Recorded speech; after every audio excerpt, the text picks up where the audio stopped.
Hundreds of new jobs are coming to this Irving building. Find out the employer moving in, plus this. I go there every 2 weeks. I fly every 3 weeks. A new airline debuts at DFW Airport, and some Irving business leaders are there for the celebration. Hear what they are saying about the addition. I grew up just like you guys right here in this room. A former Dallas Cowboy is back in Irving to open a new center that will help children prepare for their futures. We have a look inside. I probably read like 5 books a month, maybe 6. Oh, so excited. Enthusiasm is high among these young readers. We preview the big event that is expected to draw thousands of book fans to Irving. Plus, where veterans are finding jobs, why this flower is the focus of a warning from the Poison Center, and the special thank you for Irving's first responders. This is City Source. A major economic announcement of nearly 1,000 new jobs in Irving. Hello and welcome to City Source. I'm Thomas Gandy. McKesson Corporation is creating a new regional office in Irving. The company, which distributes pharmaceuticals and medical products, is buying this building on State Highway 114. It was available after NEC moved to new headquarters in the city. McKesson says it will add 975 new jobs here and move 900 other employees already working in the region to this site. The state of Texas will provide a $9.75 million enterprise grant to McKesson. In addition, the Chamber of Commerce and City of Irving are also involved. Yeah, that's a huge amount of jobs, and there's some incentives attached to it. Certain levels of salary ranges the city has as part of the grant and incentive program. Got so many jobs at a certain pay level, they got to meet certain criteria, and so you couldn't ask for a finer company to come here. In the pharmaceutical field, they're at the top, so it's great. McKesson ranks at number 11 on the Fortune 500. This move makes it one of the city's biggest employers. In other economic news, some Irving business leaders were among those turning out for the celebration of new service at DFW International Airport. They told us about the increasing demand for flights to this destination south of the border. I'm just flying for the weekend. This plane arriving at DFW International Airport will take Maria Aranda on a quick vacation to Mexico City. It was a really good price. But when she arrived at the airport, she found out she is on a special flight. Interjet is making its debut at DFW Airport. And we didn't know that it was the first time, so it was a surprise. And they seen him. She spotted telenovela star Tonio Mari. Taking pictures, or what you were doing? Yeah, I was taking a video. The service debuts at DFW always come with some fun. There's entertainment on the ground. Then Interjet's deputy chairman says the biggest surprises are found on board. We have free Coronas, and yes, we have free tequilas for everybody. We're not the airline that seeks auxiliary revenue. We want you to pay a reasonable fare, but that you have everything on it. Interjet says those perks include more legroom, free checked bags, and a unique frequent flyer program. Instead of earning points, you earn money. Interjet is offering 2 daily flights to Mexico City. Mexico is proving to be big business for this airport. 40% of our international traffic in and out of this airport goes to Mexico, so it's a growing market. I go there every 2 weeks. I fly every 3 weeks down to Mexico City. Irving business leaders who turned out for this celebration say this added service is needed. There's a big portion of tourism traffic, but an increasing amount of business travel as well. It's growing, by the way.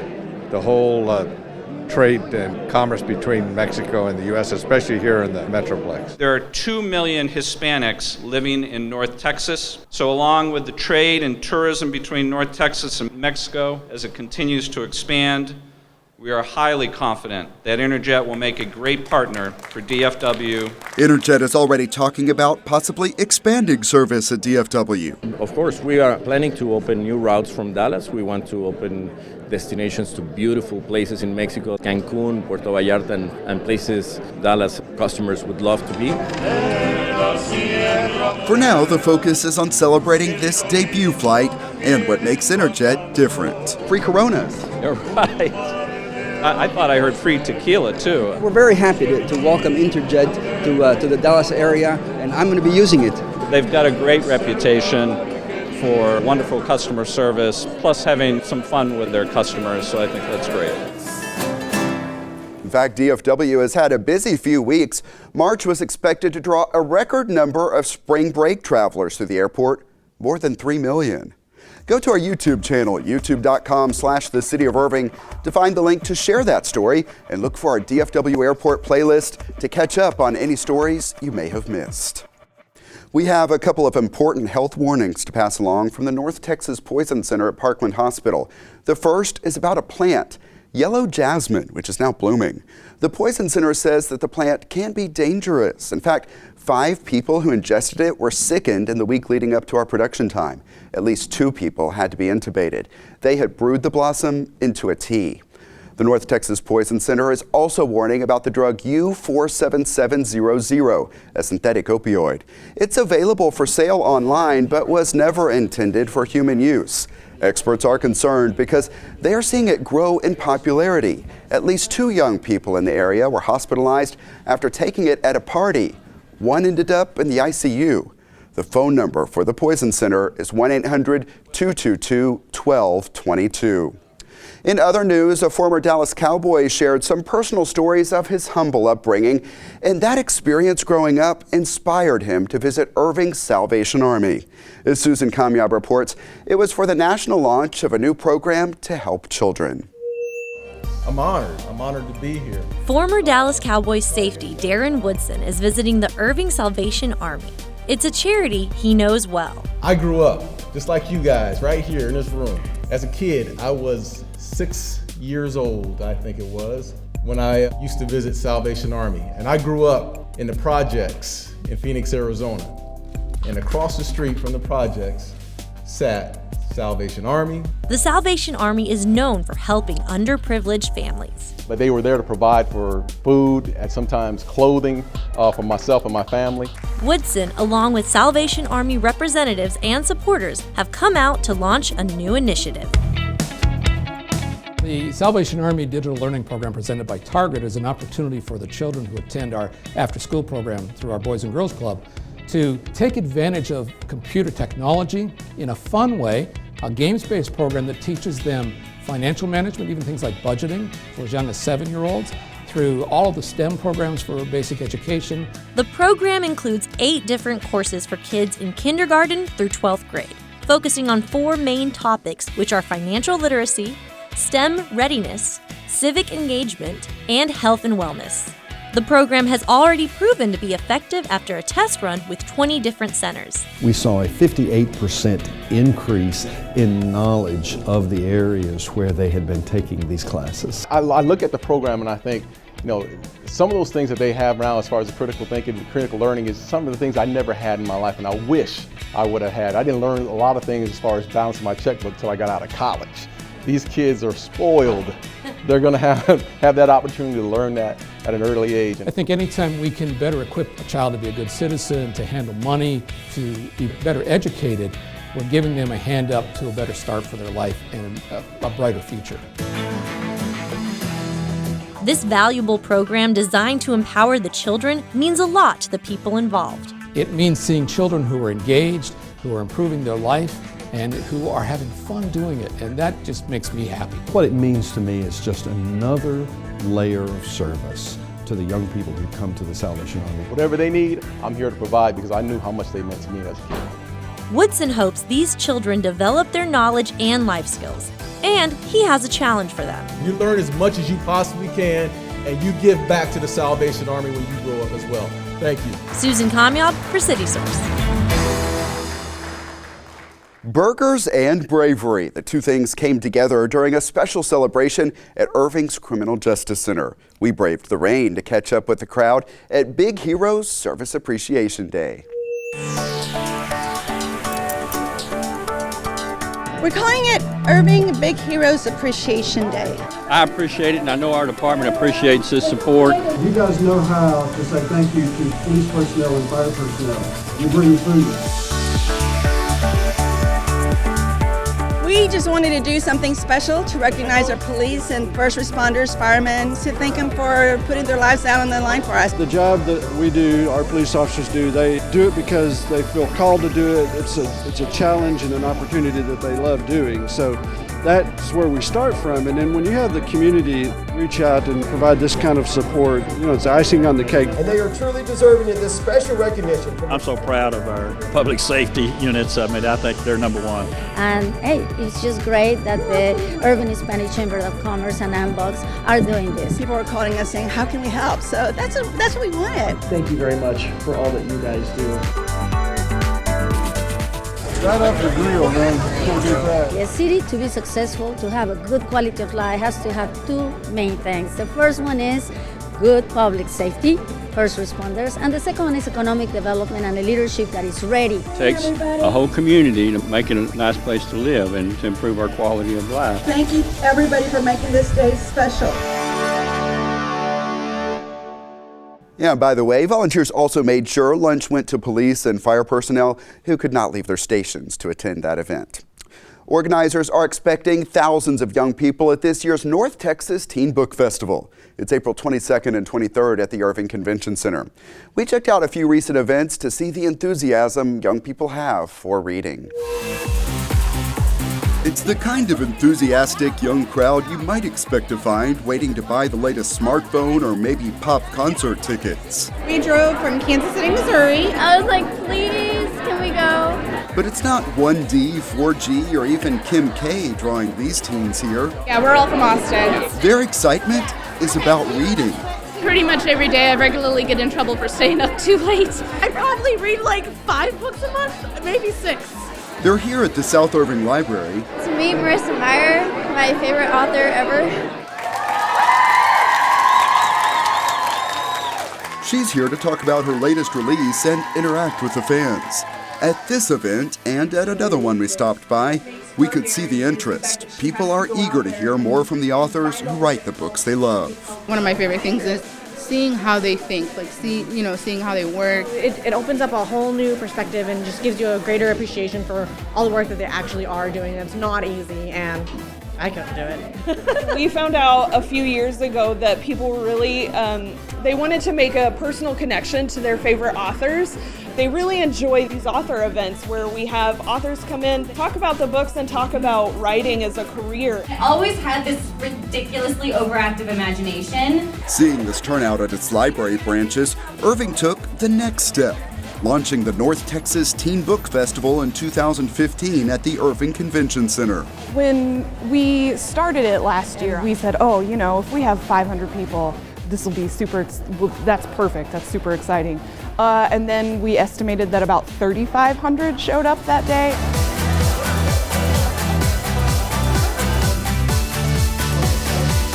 This year, the festival is back at the convention center. I mean, the space is spectacular. Planning is underway here. Lots of final details. And in the library branches. They're bringing in about 75 authors. Our biggest name, I think, is James Dashner, who does the Maze Runner series. Holly Black, she is joining us for the first time this year. I'm most excited to see Gail Foreman. Julie Martin, she's a local author. She's a #1 New York Times bestseller. E. Lockhart is coming. Lots of bestsellers and award winners. Oh, so excited. This year's festival is expanded to 2 days, April 22nd and 23rd. Friday's focus is on educators. Give them some tools that they can use in the classroom to encourage literacy, encourage a lifelong love of books. Right here, we had author signing. Saturday, authors will again be signing. There will also be panel discussions and more. Last year's turnout blew organizers away. So you walk in and you are used to doing author events at the library where your biggest number is 200 people and there are 3,500 people in here and you're just like, oh my gosh. And they expect even bigger crowds this year. We are trying to make this festival one of the premier book festivals in the country. It's all happening in a time people might assume teens would be more interested in TV and technology. Well, watch me. Yeah, I do like electronics, but mainly as a way to connect to the other fans. There's a lot of misconceptions about teens that They just want to play their video games and they just want to be on their iPhones and they don't talk to each other and they don't read. What I see is that kids are super excited about books. Some authors we caught up with say the increased enthusiasm they see in young readers ties into their love of technology. Social media has changed it a lot. It's sort of such an easy way to get in touch with an author, and I feel like it's broken down a lot of barriers. But I've just been getting a nonstop stream of emails. They're more descriptive in what they like and what they don't like. They will list out, they will create lists for you. That's very helpful, like I liked this, but this part needed work. I remember when I was in school, if we wanted to write an author, we had to sort of find out who their publisher was and write them a letter, and you never knew anything. And now a reader can send me a tweet and I'll respond in seconds. A lot of young people look to make reading a shared experience in person and online. And organizers of the North Texas Teen Book Festival know that. We're going to bring in some big podcasters and some YouTubers so that we can try to bridge the gap between regular book reading and also working in some technology. This is the first time I've lived in an area where author events are a regular occurrence. It's made me appreciate reading a lot more. Even though the event is planned for teens, a lot of people beyond those years enjoy turning out. Yes. You seem just as excited as they are. This is good, great, fabulous literature. I'm 29. I read a lot. I read over 200 books last year, so this is what I do on all my spare time. And that gets at the goal, fostering interest in the experience of reading, and that's where it becomes individual. New books smell amazing. That's my favorite smell. I wish there was a candle for that. I just like how you can read about a different world and still be in this world. You know somebody who feels the same things as you. People take these books to heart in this really wonderful way, and it's so fun to get to see that. Yeah, and you can definitely see that enthusiasm there. And as you heard me say, the festival is April 22nd and 23rd at the Irving Convention Center. Friday the 22nd is for educators. Find a full schedule and list of participating authors at northtexasteenbookfestival.com. Another return event to the Irving Convention Center is helping veterans connect with jobs. Again, here's Susan Kamyab. You need to have a positive mental attitude. Where are my recruiters?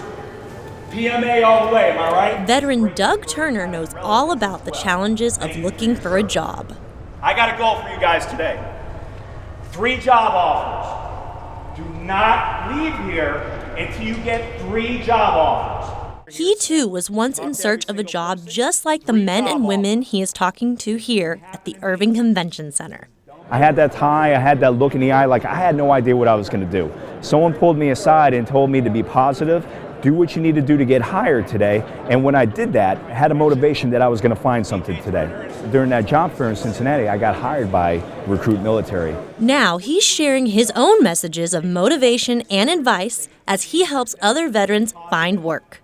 My goal now is, like I did in the military, is to mentor, lead, and help every veteran and family member that's here and have the same experience that I had. Recruit Military believes veterans offer valuable experience that can be a benefit to many employers.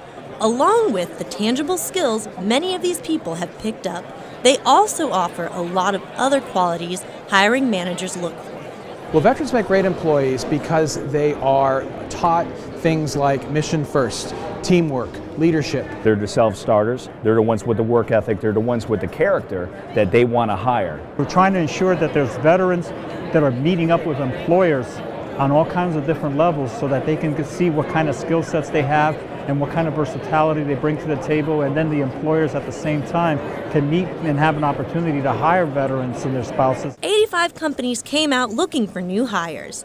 As we walked around the exhibit hall, we checked out the variety of opportunities. Everything from home improvement stores to drilling and even cosmetics. This is the Irving Police Department's booth.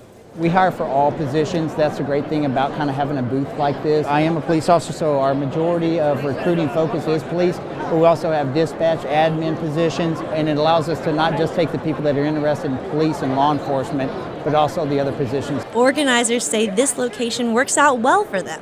They've come back over and over again. We at Recruit Military love Irving Convention Center. We come here 3 or 4 times a year because it's centrally located in the Metroplex. It's a great facility. As the event moved forward, that motivational speech we showed you earlier stayed on the minds of many of the veterans here. It did motivate me to come in here and to get 3 job offers before I leave. Yeah, absolutely. Yeah, he was definitely a motivator. He said, don't leave until you have 3 job offers. So I got 3. I'm actually going for a couple more, but, aim high. As these veterans search for jobs, it's the support from their loved ones that help them work that much harder. My sisters are very proud. They're like, that's my sister, the Marine, don't mess with her. So they have definitely backed me. My husband, he was in the Air Force, but he always says this is the tougher one of the family. I actually relocated from Reno, Nevada, and my uncle has let me stay with him until I get situated. So their support has just been fantastic. Recruit Military is not only giving unemployed veterans careers, they are also giving them a newfound confidence. Some of them don't even realize their own value. And when that light bulb goes off, when they realize that they are special people, because they're the people who ran to the sound of the guns when the society needed them, that makes them special. Ultimately benefiting both the veterans and the employers. Because the word is out that veterans make great employees. Susan Kamyab for CitySource. Yeah, and we're hearing there's a chance that Recruit Military will be coming back to the Irving Convention Center very soon. And here's what else is coming up there. April 1st through 3rd is an event for knitters and crafters. It's DFW Fiber Fest. April 8th through 10th, USA Judo is back with another championship event. And April 16th, it's the Irving Marathon, which I will again be out to cover. Find ticket prices and a listing of public events at irvingconventioncenter.com. Some young volunteers are finding a way to make a difference. About 36 volunteers from Nimitz High School work to get Sitter Park Pool spruced up for the upcoming swimming season. The school's chapter of Future Farmers of America took on the project as part of National FFA Week, and members invited the student council and others to join in the effort. It was all done through Keep Irving Beautiful and the city's Parks Department. The volunteers our crew talked to said they are happy to give their time and effort. We're trying to improve our community and make our community look better. And this is also a great opportunity for our students at our school to get community hours for their graduation. It's nice to see how you can help your community.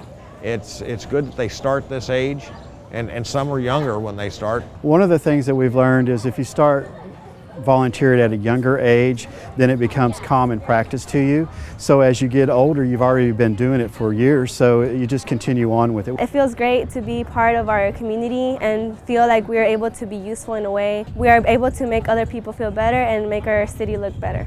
See more of this work at the end of the show. And a reminder, there are still a few days left to sign up for the Don't Mess with Texas Trash Off. This year's event will take place at Trinity View Park on Saturday, April 9th at 9 a.m. KIB provides the supplies, and there will even be lunch and prizes. Sign up at cityofirving.org/KIB and look for Don't Mess with Texas on the left. The City of Irving will be participating in an area-wide Earth Day celebration that organizers say is the largest of its kind in the world. It's called Earth Day Texas, and this is video from last year from the event's YouTube channel. Again this year, Earth Day Texas will feature a lot of interactive fun, along with panels of experts and exhibits. Earth Day Texas is April 22nd through 24th at Fair Park in Dallas. Admission is free. Time now to head out to the Animal Care campus. Intern JP has our Pets of the Week. We're here at the Animal Care campus, and we're here with Marissa. And who is this little guy? This little guy is Jojo. Now, what breed is Jojo? He's a Pekingese mix. Pekingese mix. How old is this little guy? 10 years old. Wow, so he's getting really old. What's his personality like? He's very energetic, waggly tail, loves to play, loves attention for an old man.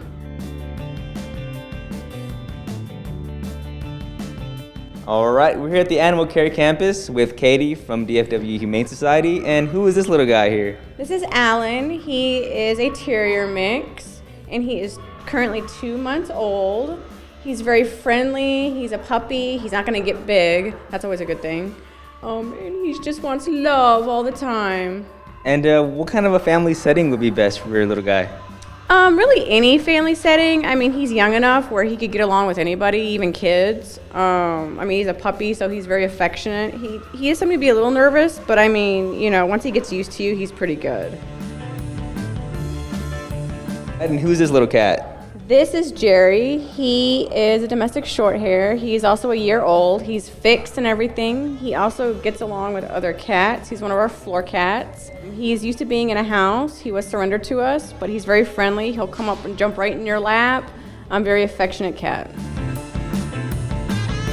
And now we're outside with Kingsley. Can you tell us a little bit about Kingsley here? Yes, Kingsley is a 2-year-old Greyhound German Shepherd mix.